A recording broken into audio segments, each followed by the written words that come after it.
What's up, you guys? Welcome back to the Televised Podcast. My name is Anna, and today we're going to be talking about all things Batwoman, episode 112, and Supergirl, episode 512. These two episodes were vastly different in that one was very good, and the other was not. And if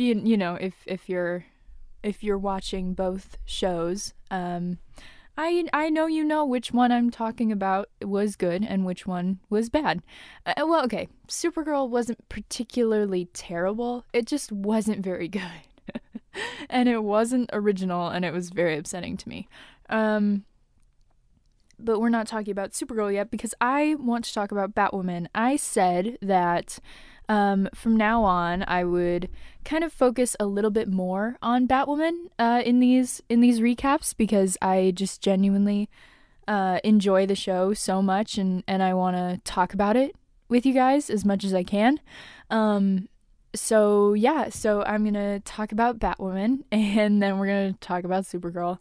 And I did not take I don't have any notes. I'm basically just going by like my live tweets for my notes.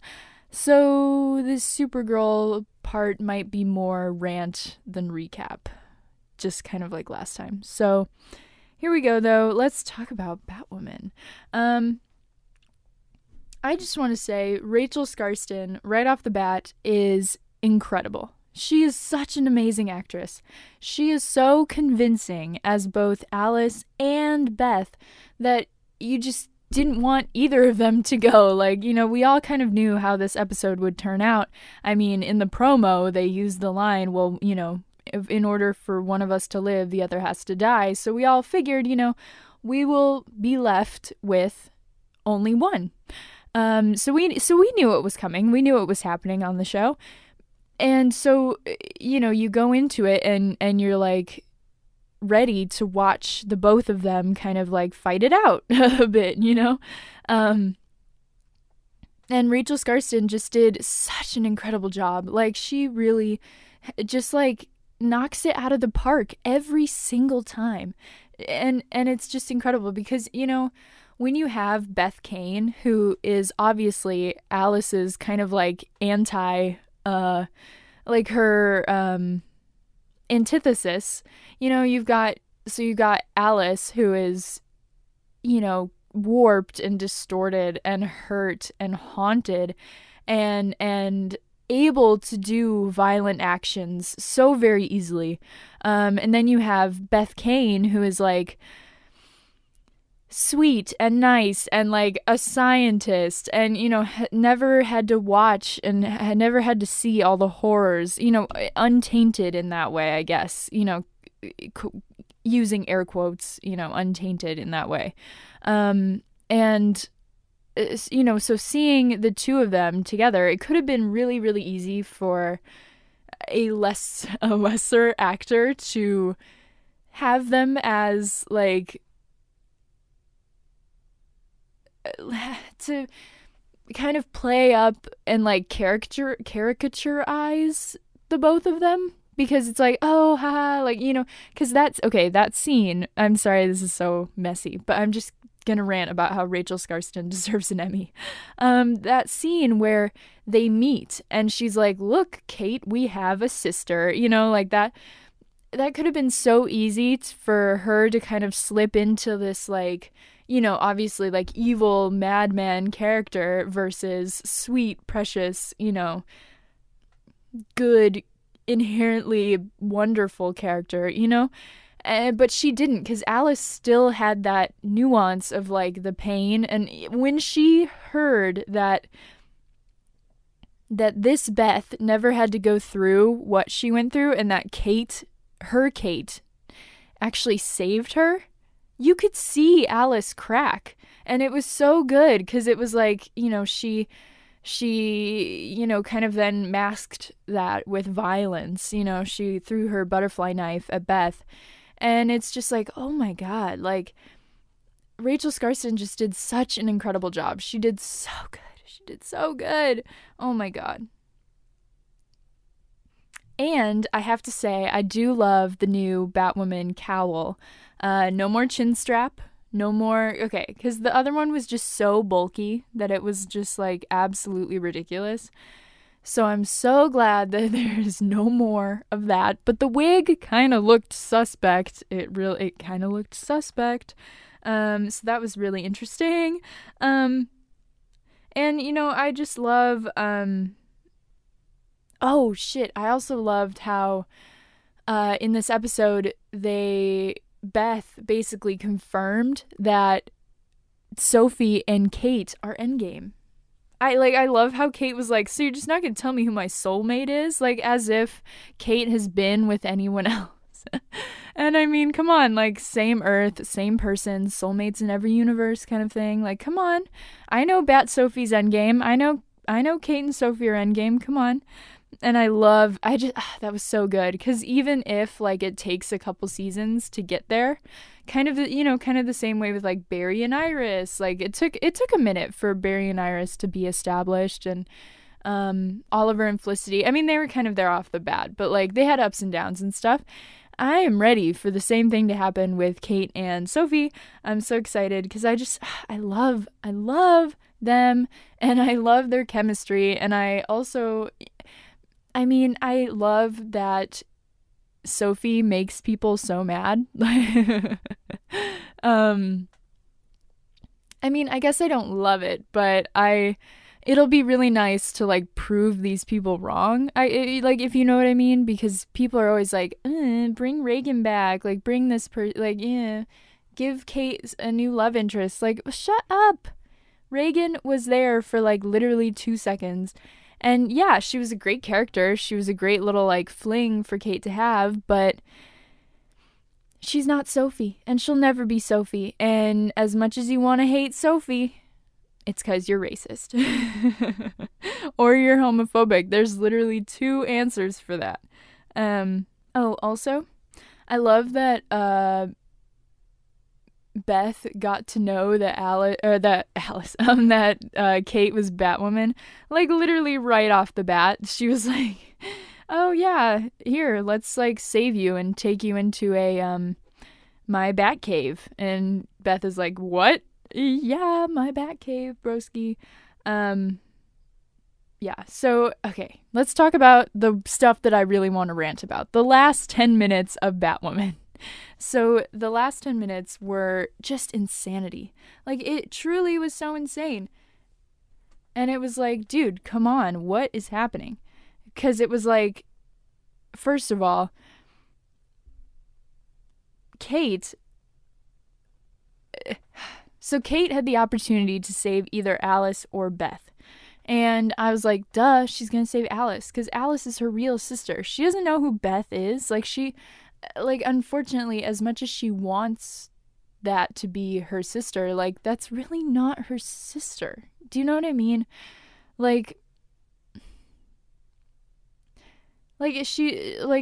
Kate has no memories with this Beth, and I'm sure that as much as she wants to have these memories with this Beth, she just can't. It's not the same.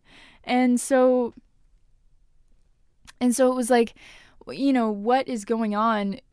Like, what is Kate's thought process? And then it kept going, and then Kate decided to save Beth? Like, what? I was like, no, you have to save Alice. Because when Kate came to save Alice was like, I knew that you would pick me. I knew that you would choose to save me. I knew that you would pick me. And Kate's like, I came to say goodbye. And I was like, what?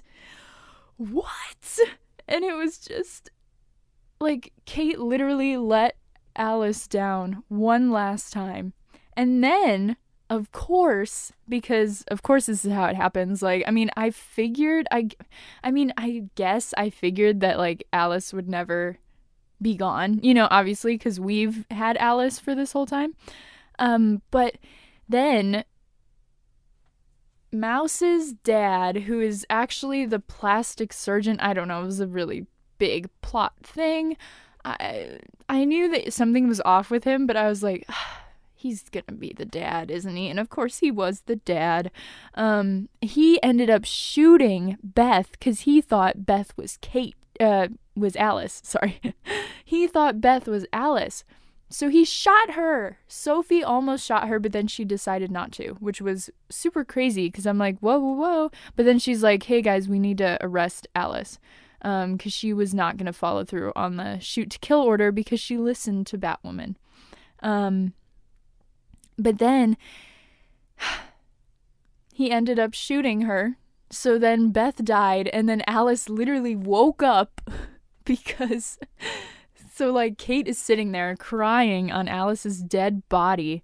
And for me, I kind of took that as, like, remorseful. Like, she regretted choosing Beth. Because, you know, like, that's her sister that she just, like, let go, you know? And you know, Alice was like, I knew you'd save me. And I don't know. I just feel like she regretted choosing Beth. But then Alice wakes up and she's like, you let me die. And now it's all messed up. And I'm so upset because I want Alice redemption. I want Alice redemption so bad. You all have no idea how much I want Alice redemption. But I feel like we're going to get it anyway. Like, especially now that the tables have turned on them, you know what I mean? Like, because in the beginning of the season, obviously we had Alice kind of fighting to bring Kate over to her side and to convince Kate that she's her sister and to convince them to be sisters and to be together and all this stuff. And now I feel like it's going to be Kate doing that with Alice because she doesn't have Beth anymore. So she's got to fight for her sister. She can't take the easy way out anymore, you know? And so I feel like we are going to have a lot of Kate fighting for Alice and a lot of, because I don't think that she can give up on Alice again, you know, because she gave up on her after she killed Mary's mom, and then she gave up on her by letting her die. You know, she cannot let her down anymore, you know, and so I mean, I really genuinely hope we get Alice redemption because truly, you know, you want to know the only reason why I want that? Not only just because I love Alice and I love Beth Kane just as a character, but because then we get Rachel Skarsten for a million more seasons. Because if she's just the big bad from season 1, then she's got to go. I don't want her to go. I want her to be a part of the show for a really long time. So I hope that she kind of becomes like an anti-hero. Because in the comics, her character is an anti-hero, turns into an anti-hero. And so, yeah, that's what I want to see. Like, I want to see kind of like a Harley Quinn kind of Alice, you know, where she's good sometimes, she's bad other times, stuff like that. I would love to see that, especially, again, Rachel Skarsten. I want to see her for many, many, many, many, many seasons of Batwoman to come. That's all I want. But it was a really good episode. It was a really solid episode. I just cannot believe how good Batwoman is, and I just cannot believe, like, how much better it gets with every episode. I'm like, God, they have to have a bad episode sometime. Like, because every episode I'm like, that was the best episode. That was the best episode they ever did. And then the next episode I'm like, geez, that was the best episode they ever did. And I'm like, stop making good episodes because I gotta pick a favorite somehow. But I'm really excited to see, especially where next episode goes, because there were pictures released of a Alice and Batwoman kind of team up. Like, they were walking together and talking together. And so I'm interested to see what that means. If that means Alice redemption right away. Like, are we going there right away? So I'm really excited to find out what that means. And I'm really excited to see this, like, vampire character come to life, and I'm really excited to see that. So funny enough, this, like, vampire villain next week is played by an actress that was on the Vampire Diaries, so that's really funny. Now it's time to move on to Supergirl, as much as I don't want to. And that's kind of how I felt last night, because the last 10 minutes of Batwoman kind of made me a punching bag, and then I was like, oh, great, now I have to watch this nonsense.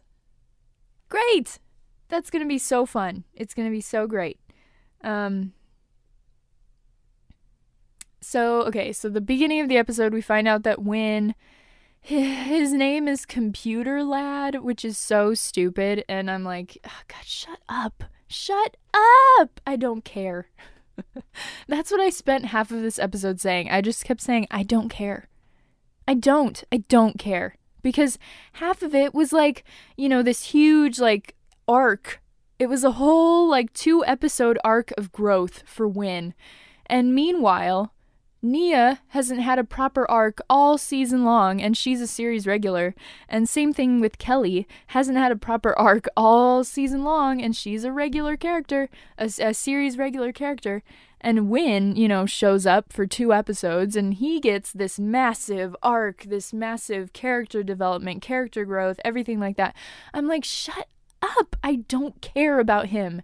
I do not. It felt like watching a season 2 episode last night, and that is absolutely an insult.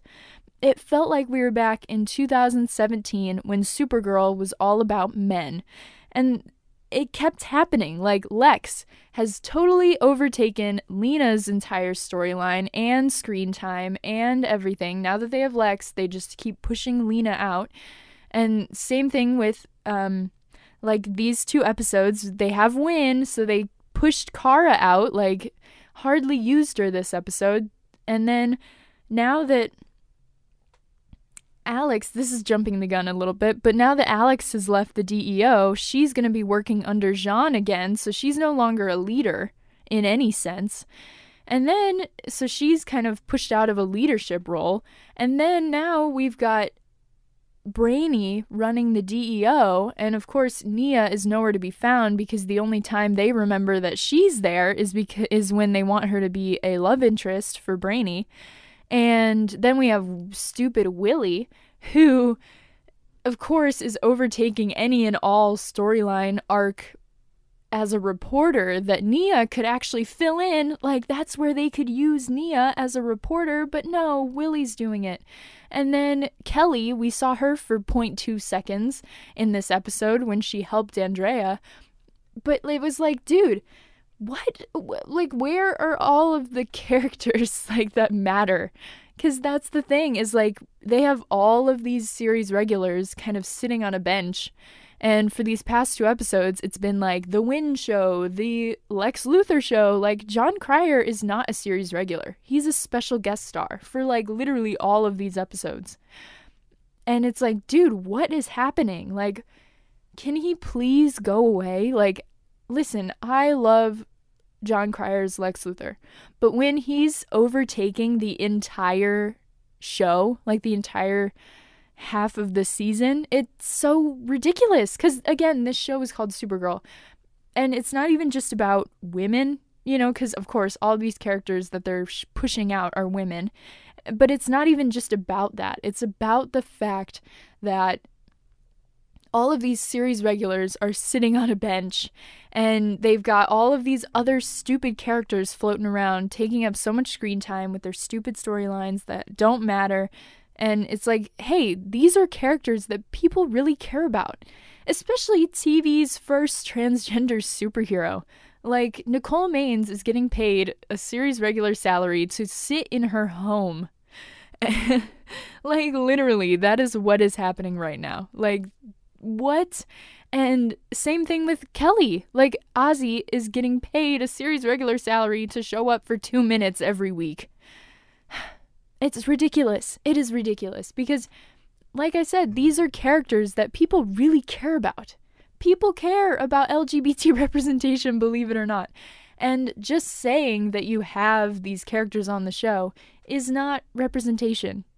Good representation is actually seeing these people on screen.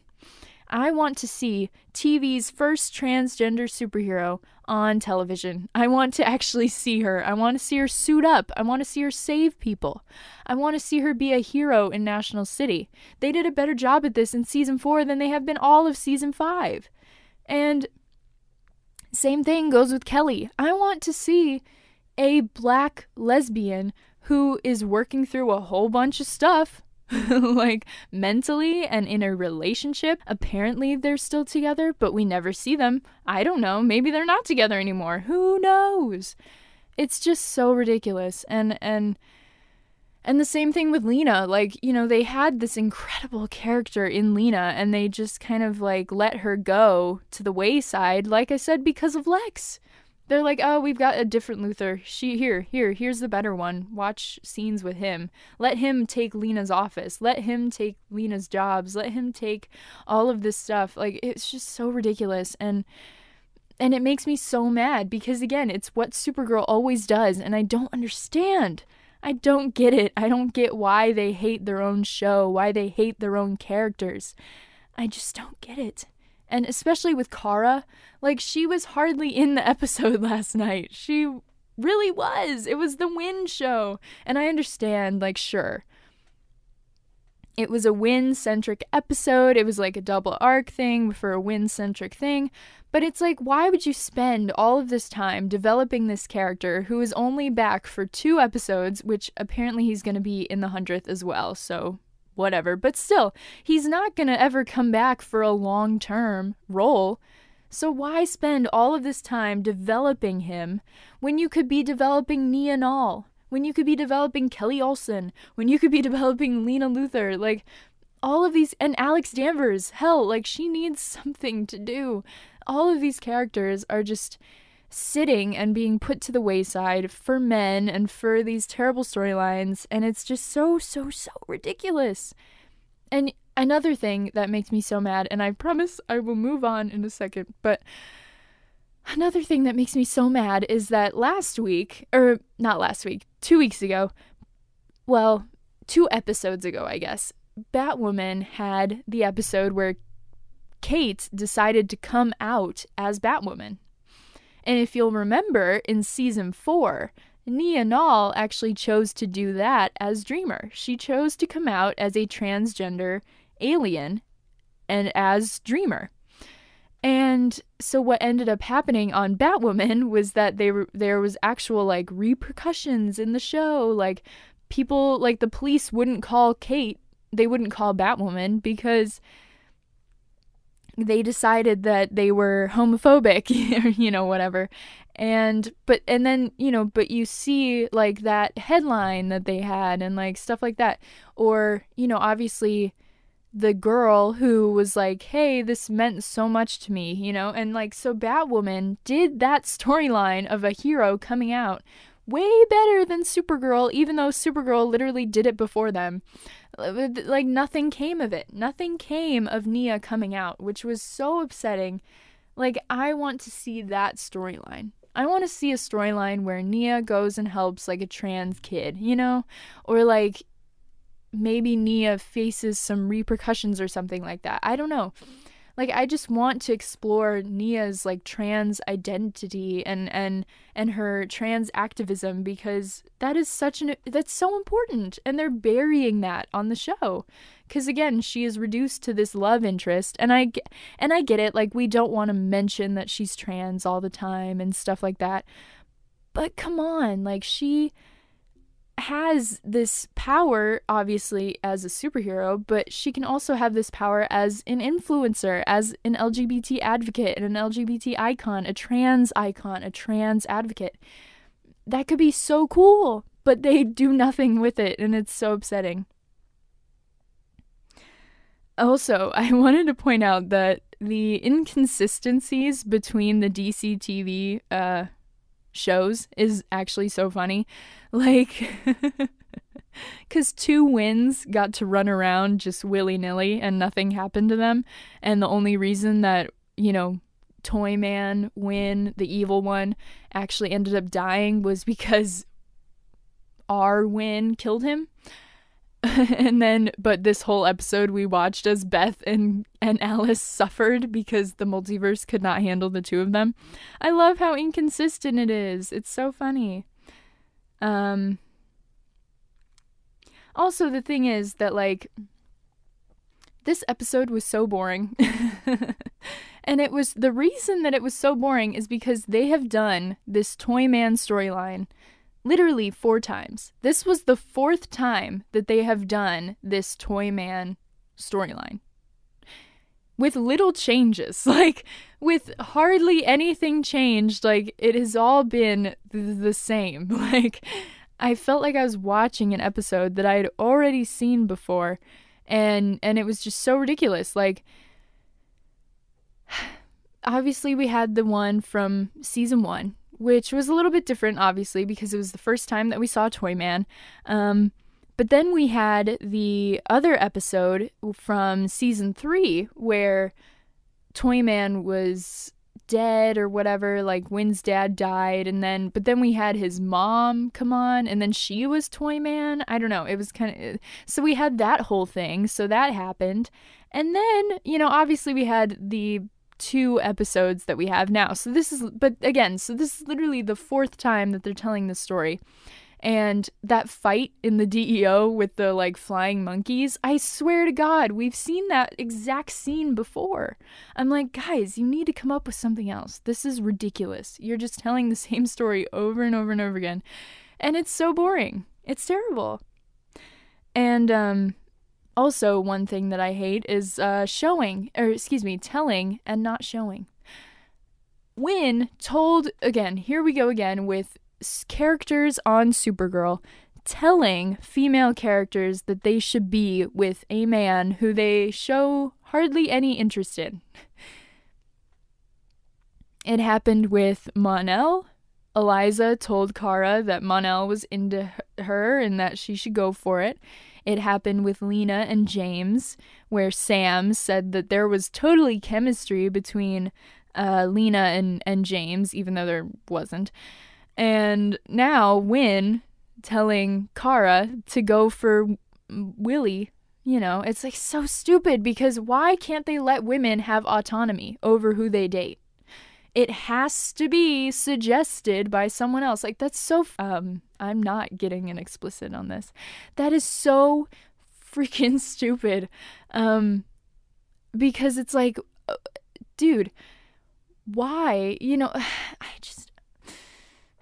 Like, why can't they let women have autonomy over themselves? Why can't they let women choose for themselves who they should and should not be with? It is absolutely ridiculous that every single time they set up a love interest, someone else has to say, oh my God, you should totally date him. Oh my God, you guys would be so cute together. Oh my God, the chemistry is off the charts. Because it's not true. It's not true. And that is the number 1 cardinal rule of television. You literally have a visual medium. Show me the chemistry. Show me them bonding. Show me all of this stuff. They hardly did that with Wynn and Kara, with William and Kara. When they were singing karaoke together, they looked like bros, and Kara looked uncomfortable. Like, when she was talking to him. It was not flirting. It was stiff and awkward.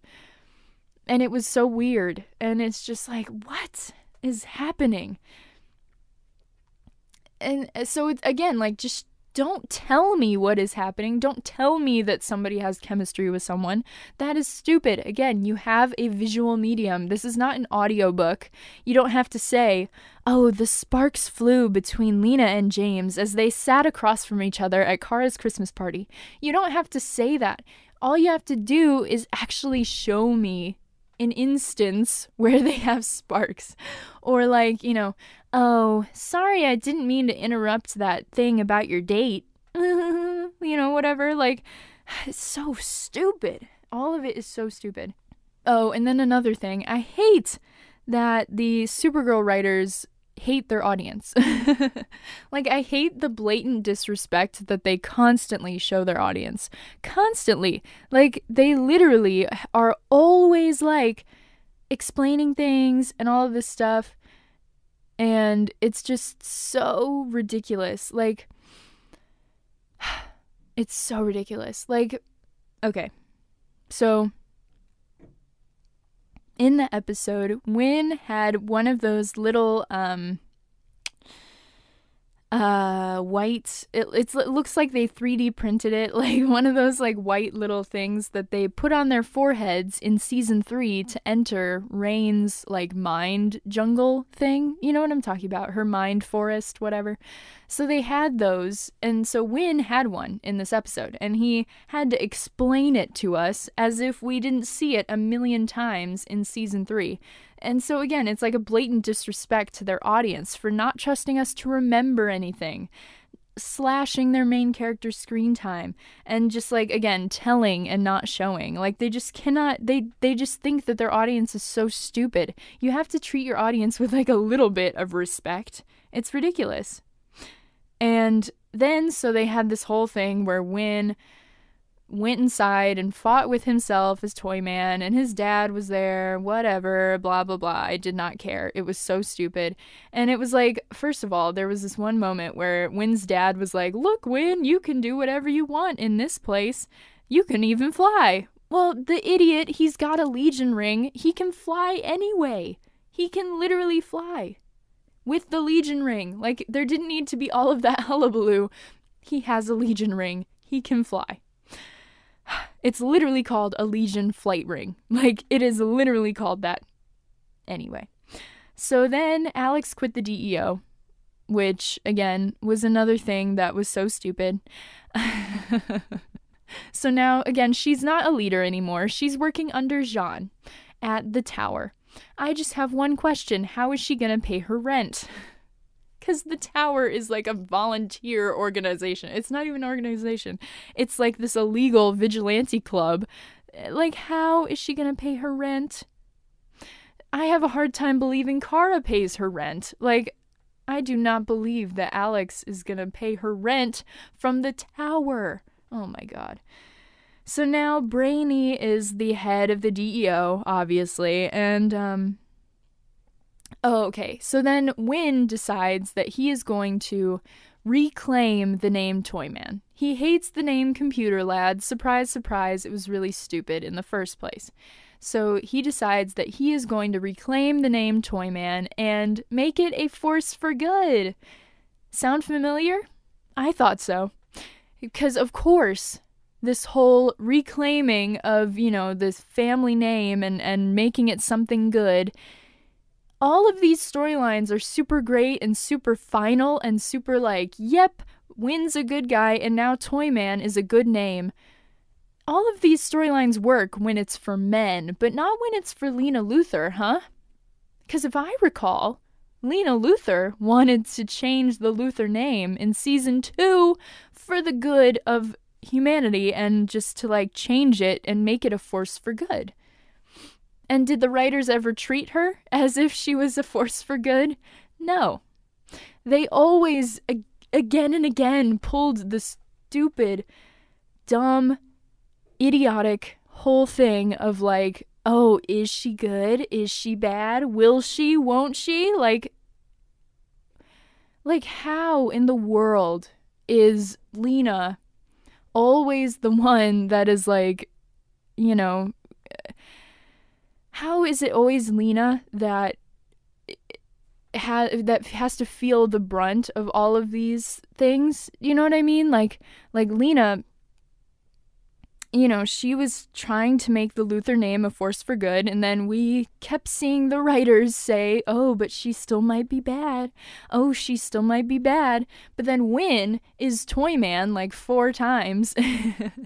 So he decides that Toyman is a good name and he wants to reclaim it to be a force for good, and it's everyone cheers and everyone says, yeah, like, oh my god, Win, wow, that's so good. You know, you're the best character. I don't think I've heard anyone ever say that ever. And it's kind of the same thing with Brainy. Like, he decided to take off his inhibitors, which could have led him to be like a monster, basically. But, you know, again, everyone is totally fine with him, like, but not Lena, of course. It's so stupid and it's so sexist that all of these storylines always apply to every single person except for Lena. So then Kara says, she goes up to William and she decides, oh, you know, I didn't like that I lied about the whole that I'm lying to him about Supergirl. So either he's gonna find out, and that's so I'm not gonna curse. So he's gonna find out, most likely, and that's just gonna be stupid. Anyway, so, but then she ends up telling him that I just don't feel that way about you. And it was like the gag of the century, literally. I was like, what? Because I was expecting something totally different.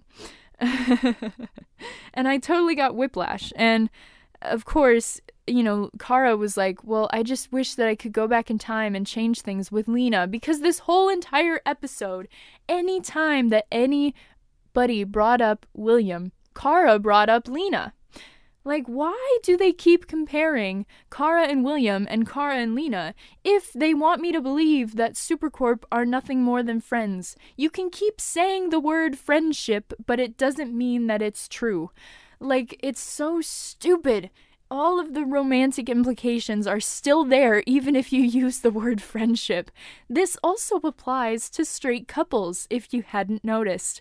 Because on shows like Lucifer, Chloe and Lucifer always say that they're friends, even though they clearly are both in love with each other. All of that, it's just so stupid. And I'm so mad about Supergirl. And I'm just kind of like, I don't know if we were straight baited or if what is going to happen, because there's two ways that this can go. And I have kind of like support for both of them. So either William and Kara are going to get together, but Kara is going to tell him that she is Supergirl after the 100th episode because she decides, you know what, everything would have been better if I had just told Lena. And they're going to use Supercorp to prop up Kara and William. That's my number one fear. I just hope and I pray that they would not use their coveted 100th episode as a way to prop up a stupid pairing that should not even be endgame, because we just met this guy. We don't even know who he is, because we cannot reconcile the difference between pre-crisis and post-crisis William. He was a jerk-ass, now he's apparently not, but we don't know that because they never showed us any of that. Anyway, so that's one way that it can go. The other way that it can go is that we truly were straight baited, and Kara and Lena are actually going to be together by the end of the season. This episode, the 100th episode, Mixie will show Kara the whole entire history of Supercorp, and then Kara will realize that she's in love with Lena. That could happen. I'm not saying that it will. I'm not saying to get your hopes up, but it's a slim, slim, slim possibility. And the thing is that, like, so in the promo, y'all remember when Kara said, I haven't felt like this in a long time? They cut that out of the episode. So I have a feeling that 3-week break was kind of strategic. Obviously, we had the Oscars and the Super Bowl, so, obviously it was smart for those reasons. But last night was like the All-Star game, so they technically could have taken another week off, but they decided not to. The CW, I mean, because it's not Supergirl's. It's not the showrunner's choice to take a break. But if they knew that they had a break coming up, they could have used that break as a way to determine fan reaction to that romantic Kara and William promo. Because the thing is, like, that was hardly even like 5 minutes of the episode. And that was the whole entire promo, So they used that promo as a way to gauge fan reaction to Kara and William. Obviously, it was not good. We trended boycott Supergirl. Like, the response was not good. And we fought about it for 3 weeks. So, the thing is that now, after they cut that line from the episode, that could be them pulling back from Kara and William. That could be them saying, you know what, this was not a good idea. Let's just slash it as early as possible. Let's just try and keep it as minimal as possible. Because the thing could be, like, what if Kara, after the 100th episode, realizes that she's in love with Lena, but also realizes that Lena is just still so angry at her, and she might not ever have a chance to reconcile with her? What if she decides then to pursue William as just an easier relationship just to kind of fill the void. Well, maybe they decided, you know what? People really, really hate this. Let's just kill that dead in the water. So, yeah, I don't know. There's just two ways that it can go. And I'm really concerned about what's going to happen. I'm really concerned. Because either, again, like I said, either this is the queer bait of the century, or we're going to win. But I just don't know what is going to happen. And I mean, I'm leaning more towards queer bait of the century. But if that happens, we can all attack them on Twitter. And hey, I mean, there was a huge drop in ratings anyway. And a really big gap between the viewers for Batwoman and for Supergirl. So you know what, you guys? Your boycott succeeded, actually. It really did. It was under 700,000 viewers for the live viewing of Supergirl. And that was a 200,000 viewer drop from the Batwoman episode. So pretty cool that the boycott actually worked. And it didn't even trend. So yeah. I don't know. There's a lot to think about. There's a lot going on. There's a lot, there's just a lot with Supergirl right now. So, I don't know. I hope that next week, when I record this episode, I will be crying tears of joy. But most likely, I will be yelling into this microphone again and getting weird looks from the people who just came down to the music practice room to play their saxophone. Because I record these in my dorm buildings, like music practice rooms, because they're really quiet. And people look at me so weird. Anyway, so yeah, so I don't know. I hope you guys enjoyed this episode. Sorry it was way more rant than recap. But I thought the episode was really underwhelming, and I thought it was stuff that we had seen before 100 million times, so I just decided to kind of pick the things that made me the most mad and just talk about them. I hope you enjoyed the bit of a longer Batwoman recap. That will be continuing for the rest of the season. I'm so excited to keep covering Batwoman, because it's just so good. Again, if you haven't checked out Batwoman, please, please, please go check it out, because it truly is so good. It's so enjoyable. It has amazing LGBT representation. It has amazing characters, and there's a whole lot of diversity there. I mean, this show, along with Nancy Drew, both included Asian series regulars in both of their main casts, which was so cool, because that is a group of people that is extremely underrepresented on the CW, because really I can only think of like a couple, like not even a handful of Asian characters that are of importance on the CW, you know? So that is surprisingly, you know, a category that the CW is lacking a little bit in representation, but it's very cool that we have both Mary Hamilton and George from Nancy Drew as the representation. Obviously, we also have Mona from Legends of Tomorrow. And so, yeah, you can watch all episodes of Batwoman on the CW app. They're all still available. So I think you should take the chance and check it out. First episode's a little rough, but it gets better, I promise. It is a very good show. It is so good. It's so good. When I tell you that it's good, it's so good. Yeah, so also I just wanted to apologize that I didn't get a deep dive out between the last episode and this one. School has been kicking my ass, so I have been a little overwhelmed. I'm taking a TV producer class, and I think that I'm like actually vibrating with stress 24/7, so it sucks. It sucks so bad. I'm never gonna be a producer. I feel bad for Jessica and Robert. No, I don't. Anyway, so yeah, I hope like I said, I do apologize for that, but I will get one up for, hopefully just, you know, maybe this weekend, maybe next weekend. I don't know. We'll have to see. Actually, I probably won't be able to for a couple weekends, because not this weekend, but next weekend, I am going to C2E2, which will be really fun. I'm going to be meeting Stephen Amell, and potentially Emily Bett Rickards if I decide that I want to pay another $70 to meet her, but I'm definitely going to their panel. I'm really excited, though, to go. I think I might be dressing up as emo Brainy, which will be really fun. So if I decide to, I'll post pictures if you guys want them. Yeah, so anyway, again, I apologize for that. I hope you guys enjoyed this episode. I hope you agree with me. Let me know what you think in the comments below. Let me know what you think about everything. You know, feel free to share this episode.